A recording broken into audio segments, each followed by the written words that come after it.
Setelah Rafael, kini Kementerian Keuangan memeriksa 69 aparatur sipil negara yang diduga bermasalah.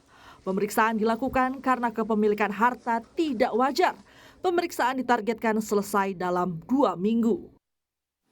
Yang kemarin 69 itu pegawai yang masih atau profilnya resikonya merah, kita Inspektorat Jenderal membentuk suatu kita namakan crash program. Jadi kita sudah mulai memanggil pegawai-pegawai tersebut mulai hari Senin kemarin. Kita rencana sih target 2 minggu kita selesaikan.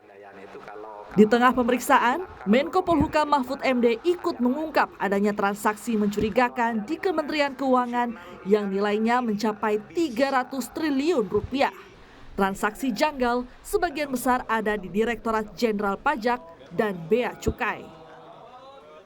Saya sudah dapat laporan yang pagi tadi terbaru malah ada pergerakan mencurigakan sebesar 300 T di lingkungan Kementerian Keuangan yang sebagian besar ada di Direktorat Jenderal Pajak dan Bea Cukai. Itu yang hari ini. Kemarin ada 69 orang dengan nilai hanya tidak sampai triliunan, ratusan miliar.